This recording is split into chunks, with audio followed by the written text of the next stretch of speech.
Dear friends, this is the moment for which I have been given very precise instructions to tell a joke.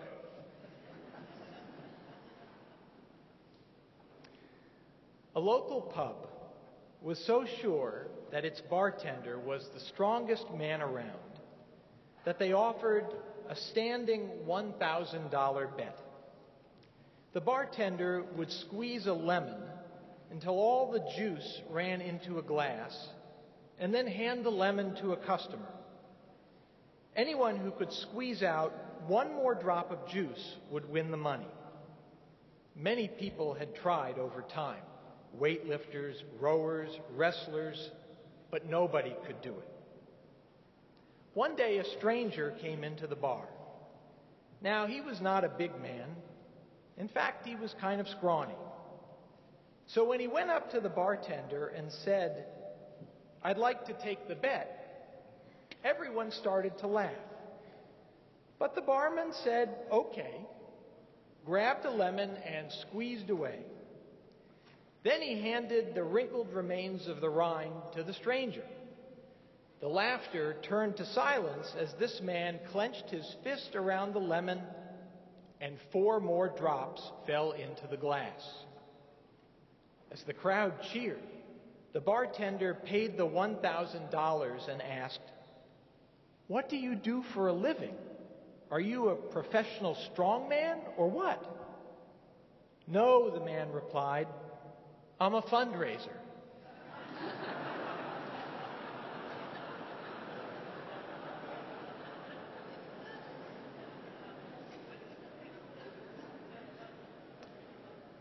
I am not a fundraiser. Not by training, anyway. But when you feel passionately about something, it's easy to talk about it. Those of you present on Rosh Hashanah have an understanding of the role tzedakah and gemilut chasadim, distributive justice and loving kindness, play in my sense of Jewish duty. And clearly they occupy an equally important place in yours. For what we are doing tonight, no one else in the Jewish world does. In all honesty, when I learned about your philanthropic fund and how you set aside all fundraising on the holy days to support it, I was overwhelmed. You know that the money I'm asking you to pledge this evening and contribute over the period of the next year has nothing to do with our building or our operating budget, as critical as those needs are. With these funds, we will fight hunger and homelessness, care for the elderly and the disabled, support youth education and the environment. Last year, the Philanthropic Committee joined hands in its efforts with wonderful not-for-profits like the Association to Benefit Children, the Carter Burden Center for the Aging, the Doe Fund, and many more, and partnered with institutions of the Jewish community too, like Mazon, the Jewish community's response to hunger, the American Jewish World Service, which works to realize human rights and end poverty in the developing world, and the Kupferberg Holocaust Resource Center, which educates current and future generations about the ramifications of unbridled prejudice, racism, and stereotyping. Tonight's appeal has supported, and as the need arises, will continue to support the victims of natural disasters. The work Temple Emanu-El is doing with our namesake Temple Emanu-El of Long Beach, still struggling mightily from Hurricane Sandy, is nothing less than inspiring. No less so are our commitments to interfaith endeavors, to Israel, and to the institutions of our reform movement here, there, and around the world. Nowhere do we better leverage our tzedakah than by supporting organizations that teach to others giving as a Jewish value.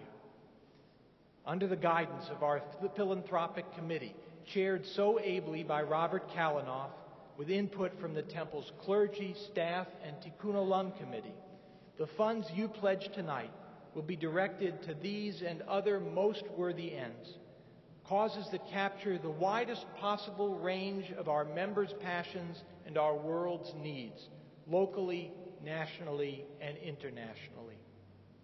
So I invite you to take out your cards. If you don't have one, please ask an usher. And consider the opportunity and the responsibility we as a congregation have been given to make a profound difference in the lives of those less fortunate and to build up institutions that, like our own, seek to do God's work in the world. Thank you for your generosity.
Dear friends, on Rosh Hashanah, I opened with the story of Franz Rosenzweig. On Yom Kippur, I begin with his friend and colleague, Martin Buber. Buber believed deeply in the sanctity of human relationships and their possibilities for profound meaning. In our most significant encounters, which he called I, Thou, partners are fully present for one another, concerned with one another's needs, hopes, and fears, but never subsumed by one another. Their identities remain distinct. A thou could be any important other in our lives, as individual as a child or a spouse, as inclusive as the family of humanity. I is each of us. The identity of I is complex. Each of us is the sum of nature and nurture, individual experiences and communal narratives which shape not just our personal relationships, but our understanding of the thou of the wider world and our sense of duty to it.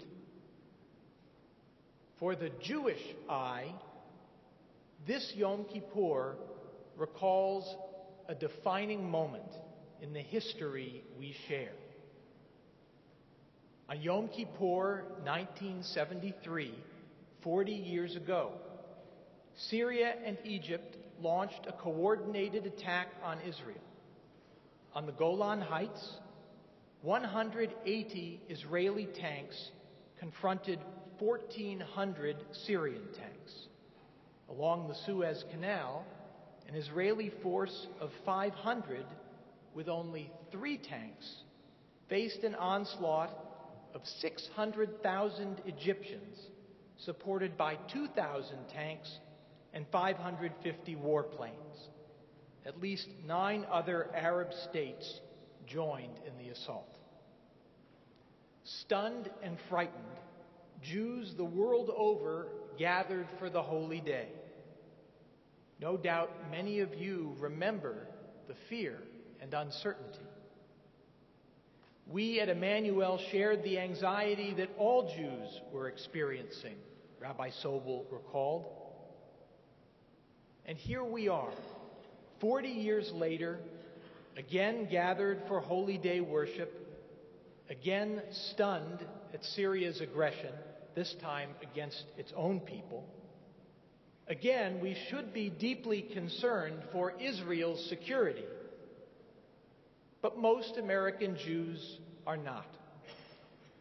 Klal Yisrael, commitment to our people and our land, fails to resonate as it once did. Every Yom Kippur calls us to examine our Jewish selves, our I, to affirm in our own lives the last testament Daniel Pearl uttered before his execution and Mayor Koch willed for his headstone, the declaration, I am Jewish. This 40th anniversary of the Yom Kippur War and this moment of international crisis remind us that Eretz Yisrael, the land of Israel, and Am Yisrael, Jewish peoplehood, are core components of what that means. Tomorrow night, we will return to being citizens of the world. Tonight, let us embrace who we are as members of a people. The great entertainer, George Burns, once recalled an episode from his childhood here in the city. When I was 7 years old, I was singing with 3 other Jewish kids from the neighborhood. Now, there was a big department store that threw an annual picnic, and the highlight was an amateur contest with talent representing all the churches in New York. Right around the corner from where we lived was a little Presbyterian church. They had no one to enter the contest, so the minister asked us 4 kids to represent the church. We jumped at the chance and won first prize. The church got a purple velvet altar cloth, and each of us kids got a watch worth about 85 cents. I was so excited, I ran all the way home to tell my mother. When I got there, she was on the roof hanging out the wash. I rushed up to her and said, "Mama, I don't want to be a Jew anymore." She just looked at me and calmly said, "Do you mind me asking why?" I said, "Well, I've been a Jew for 7 years and never got anything. I was a Presbyterian for 1 day and I got a watch." She glanced at the watch on my wrist and said, "First help me hang up the watch. Then you can be a Presbyterian." While I was hanging up the watch, some water ran down my arm and got inside the watch. It stopped running, so I became a Jew again.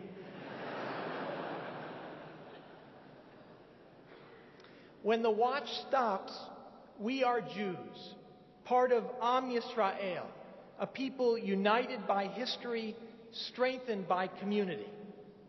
That is why Jews join synagogues. That is why we care about the fate of Jews in other lands. That is why we care about Israel and defend her when she comes under attack. We are one people. Kol Yisrael Aravim Zeh Bazeh. We depend on one another. Tragically, though, identification with the Jewish people has waned in relevance for many American Jews. Studies show that Jews in their 30s and 40s feel less connected to and less responsible for the well-being of world Jewry than their parents, a trend reflected in their charitable giving. A recent analysis found that Jews under 40 are significantly less inclined to support Jewish federations than older Jews. And for all ages, commitment to Israel has decreased. Jews today think less collectively and more personally, explains sociologist Stephen Cohn. The rhetoric of discourse has shifted to the individual. Why? There are myriad factors, but perhaps most significantly, the external forces that once united us no longer do. In America, how we identify is our choice. Having achieved in every walk of life and gained acceptance in every field of endeavor, we can choose whatever group associations we want or none at all. Many of my generation believe anti-Semitism as a threat remains only in history books. They consider the Six-Day and Yom Kippur Wars ancient history and believe Israel doesn't need them. They are wrong. Anti-Semitism exists, and not just in history books. Pulitzer Prize winner Alice Walker recently published The Cushion in the Road, filled with anti-Semitic and anti-Israel vitriol. And across Europe, popular polls measure 40% of citizens over 16 harboring anti-Israel, if not outright anti-Semitic sentiments. And Israel does need us. There are many grave threats facing Israel today. Perilous risks to its security, insidious challenges to its legitimacy. One hopes the current crisis has crystallized, for those who had not yet grasped it, the acute danger posed by the axis of Syria, Hezbollah, and their patron Iran, still in the grip of the Ayatollah. Many consider America's response to Assad's atrocities a test case for how we would answer should Iran come within reach of the bomb. Should Assad not relinquish his chemical arsenal, and should we not intervene, many fear Iran, sensing a weakening of American resolve, will advance with impunity its nuclear ambitions, placing Israel in existential jeopardy. But if we do strike, both Iran and Syria have threatened to retaliate against Israel and have Hezbollah on Israel's northern border prepared to attack. And the balance of considerations doesn't end there. Israel remains deeply concerned about so destabilizing Syria that rebel Islamist extremists gain the upper hand. The situation is so fraught with danger that Hamas in Gaza and unrest in Egypt, looming menaces, seem somehow insignificant. And there are additional threats to Israel, less violent perhaps, but no less pernicious. A historical deconstructionism, rampant within the United Nations General Assembly, but also prevalent on many college campuses and occasionally manifest in some mainline Protestant denominations, which views conflicts isolated from their historical context, and a historical revisionism, which denies Israel's claim to its land. We need to remind those who forget that our roots there stretch back 3,000 years, and that after 2 millennia of exile, our parents, our grandparents, and many of us redeemed the land with coins in little blue boxes on our kitchen tables. That in 1948, we settled for just a portion of it to be able to live in peace with our Arab neighbors who instead attacked.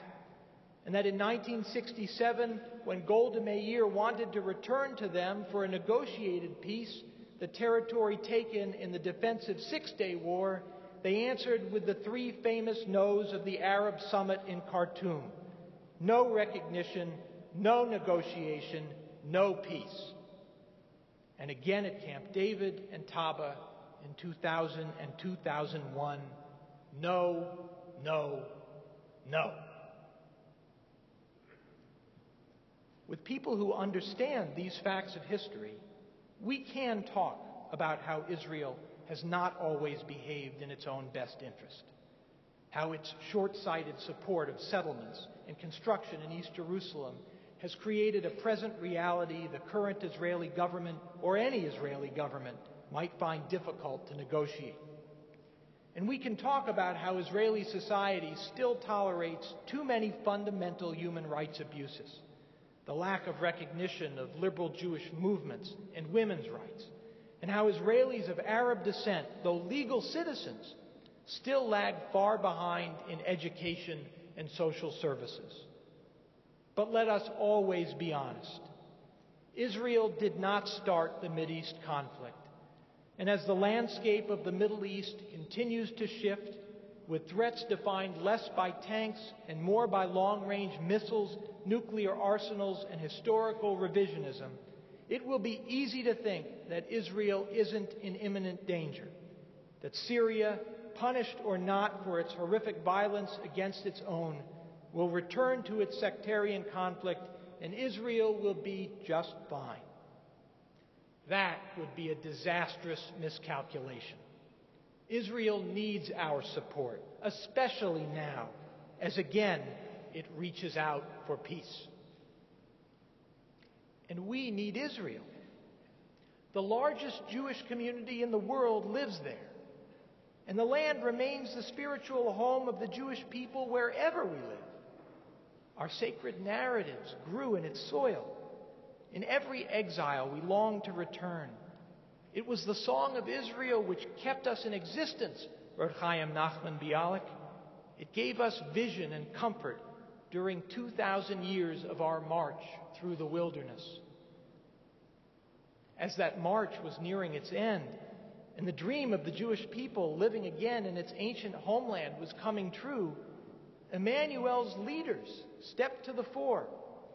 In August 1897, when Theodor Herzl convened the First Zionist Congress in Basel, Switzerland, the most prominent American rabbi to attend was our own Gustav Gottheil, founder of the Federation of American Zionists, precursor to the ZOA.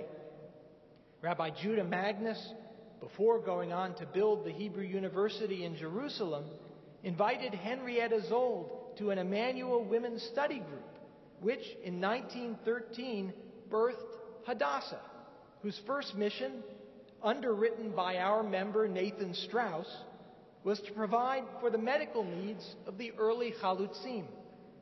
Rabbi Julius Mark was an ardent Zionist and one of the galvanizing forces in world Jewry's support of the Yishuv was Emanu-El's president, Louis Marshall, founding chairman of the Jewish Agency.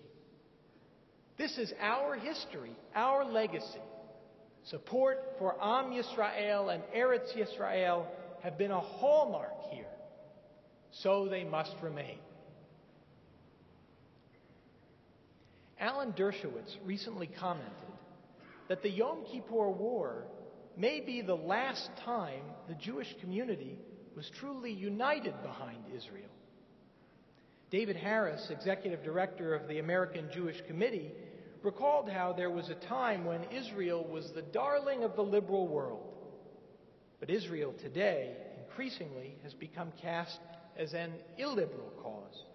And those who regard themselves as quintessential liberals, including many Jews, have a hard time associating themselves with or defending her actions. Its shortcomings are many, but the United States, a far more mature democracy, also suffers from shortcomings, yet it does not prompt us to turn away from our country.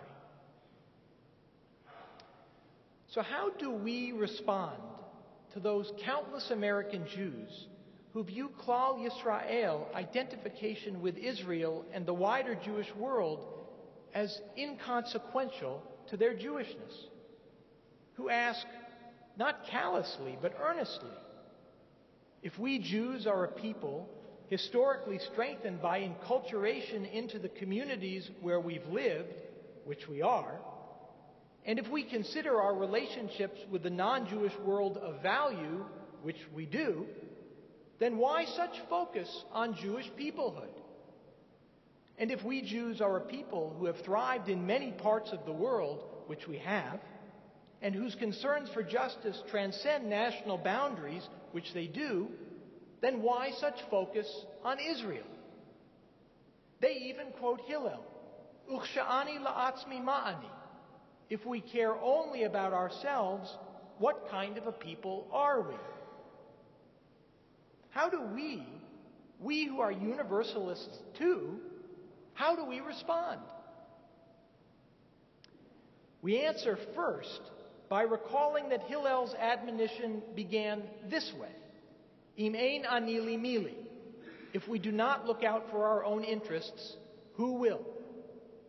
Buber's wisdom that a healthy I maintains its sense of self applies here too. In our devotion to the needs of the wider world, we cannot ignore our own. We answer next by demonstrating that our particular Jewish concerns and our universal Jewish commitments do not conflict. As Rabbi Harold Schulweis notes, like charity, compassion begins at home, but it does not end there. Zold and Strauss built Hadassah to aid not just Palestine's Jews, but its Christians and Muslims too. Our philanthropic appeal will benefit all people, regardless of age, race, gender, or creed. And we answer finally by warning that universalism without particularism rests on shaky foundations. Elie Wiesel cautions, the Jew who repudiates himself, claiming to do so for the sake of humanity, will inevitably repudiate humanity in the end. Rabbi Sobel elucidates, when we throw a pebble into a body of water, the concentric circles proceed outward from the center, becoming larger and larger. Our values should have ripple effects on everything we touch, but there must be that center. Otherwise, there can be no ripples. True universalism grows only out of a loving particularism. And the same can be said for any faith community. Each has its own sacred story impelling it to do God's work in the world. Am Yisrael and Eretz Yisrael lie at the center of our story. The Torah's call for compassion and the prophet's cry for justice, the heroism of Hannah Senesh and Abraham Heschel and Leo Beck, these did not emerge out of a vacuum. As Jews, we come to our universal commitments through our own very particular experiences, the Exodus, the exile, the expulsion, the Holocaust. We view the horrors in Syria with such urgency because we have been to the gas chambers. The Jewish eye weeps for the broken thou of this world and extends its hand to redeem it. Now, I would never suggest that the non-religious cannot also be morally outraged by the tragedies of our time. Far from it. But when universal ethics are anchored in religious identity, our engagement becomes not a matter of personal choice, but rather the fulfillment of a spiritual obligation and even the response to a divine command. Martin Buber was once asked why he always taught his I-thou philosophy so universal in its reach through the very particular lore of the Eastern European Hasidim. I speak to the world, he answered, but I stand on my own doorstep. On Yom Kippur, we return to our own doorstep. We recall who we would hope to be as individuals, and we recall who we are as a people. For we Jews believe, not sanctimoniously, but earnestly, that we have a story to tell, and from it a set of values to share with the rest of humanity. And we believe that if we live out that story and live by those values, that we can have a positive bearing on the future of God's creation. Cynthia Ozick tells of a Jew who asked his rabbi why the shofar is blown through the narrow end and not the wide end. The rabbi answered, "If you blow into the wide end, no sound will be heard. But if you blow through the narrow end, its sound will reach to the outer limits." On Yom Kippur, we begin at the narrow end. We examine in the recesses of our hearts the small, seemingly insignificant moments of our everyday, and see that with every kind word, every generous act, we can begin to repaint the canvas of our lives and our relationships with those we love. And this Yom Kippur, we begin at the shofar's narrow end to recommit ourselves to our people and our land. They need us. And if we are true to ourselves and to what it means to be members of Am Yisrael and lovers of Eretz Yisrael, we will embrace the challenges of our time with even greater vigor and intention. And out of the shofar's wide end, the world will hear our universal call for justice and peace. Now, from our own doorsteps, may we begin our journeys into a new year. Those we walk individually toward lives of fulfillment and blessing, and the one we walk together as members of the Jewish people. And may Israel be ever in our prayers. Amen.